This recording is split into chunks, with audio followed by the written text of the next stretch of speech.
Hello everybody and welcome to a special Golfweek.com presentation. I'm Asher Wildman, being joined by Dustin Roberts of the GCAA, who is here to announce the 28 players that have earned their way on to the Hogan Award watch list. The Hogan Award is brought to you by Baird Private Wealth Management. And Dustin, let's get to the names right off the bat. Blaine Barber, being joined by Zachary Blair of BYU, Julian Brune of TCU, Patrick Cantlay of UCLA, we'll get into him in a second, Sean Dale of North Florida, and Derek Ernst of UNLV. That's right, Asher. And you go look at a guy like Blaine Barber. He had two big top fives in the summer at the Northeast and at the Southern. He had a couple top tens this fall. Everybody knows about the great run Patrick Cantlay had this summer. Before that, he won the West Regional, which will count towards this year's Hogan Award. He finished second at Nationals, and also he was a finalist at the Western AM and at the USAM. Not only that, but he had a great showing at the US Open too. Right, well that and the Travelers, 18 nationally. He had a really good summer. Let's continue on. Dylan Fratelli of Texas, Luke Guthrie of Illinois, Stephen Yeager of Chattanooga, Brooks Koepka, Florida State, Jace Long of Missouri, and Brian McPherson of Georgia. And first, let's talk about Luke Guthrie really stepping up for the Fighting Illini. He's played really well. He's another guy that, his win at the regional last year will count towards this year's award. He won the DA Wybring Invitational, returning first-team All-American, really solid player. And Dustin, how about Jace Long? Here's a guy that it seems like there's always a name that a lot of people are rooting for. We've had Mike Van Sickle, we've had Troy Merritt. I feel like Jace Long is going to be that guy this year that everyone's going to kind of be pulling for in that underdog role. Well, certainly, and he's a guy that is always around the top of the leaderboard, has a lot of wins last year. His win at the regional last year counts towards this.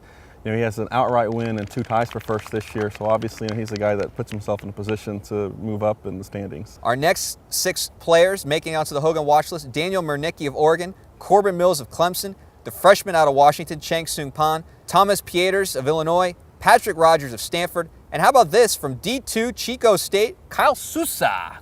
Well, Kyle's a guy who he won the D2 National Championship last year. Will count towards this year's Hogan Award. He has 3 wins in the fall. His only non-win was the runner-up finish, and he also finished tied for 6th at the Emory Invitational in Hawaii.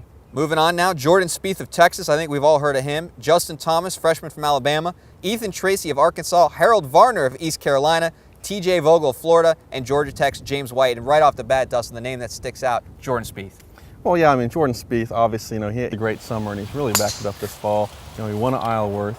He tied for first before losing the playoff at the Emory. Coming into this college golf season, a lot of eyes are not only on Jordan Spieth, but on the other freshman on the East Coast in Alabama, Justin Thomas. Obviously, he wins his very first college event, the Carpet Capital, and then he wins the Jones Cup just this past weekend. So obviously, he's playing really well. 4 more names to get to, and let's get to them. Corey Whitstead of Alabama, Chris Williams of Washington, Eugene Wong from Oregon, and Andrew Yoon of Stanford. But first, let's talk about Justin Thomas's teammate, Corey Whitstead. Well, obviously, he did really well towards the end of the fall and over the winter break when he won down in El Paso at the Western Refining, and then going to Phoenix and winning the Patriot All-American Invitational. And then, Dustin, now let's shift gears to the Duck out west, Eugene Wong. A lot of people are surprised to see his game get back to the level that it was a couple years ago. This is a guy that won the Nicklaus Award not too long ago, but now he's back atop the Golfweek rankings in the top 5, having a really good year.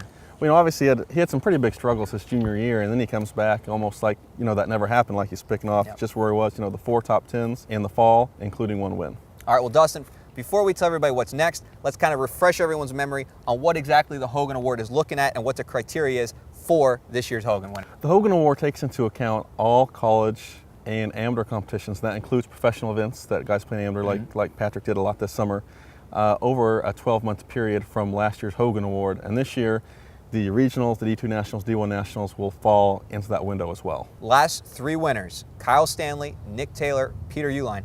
Not too shabby. Not too shabby. Obviously, Kyle having the win this past weekend, so I'm certainly playing well right now. And then, Dustin, what is next as far as the Hogan process is concerned? Well, next we'll list down to 10 semifinals, and we'll announce those the Wednesday after the Masters.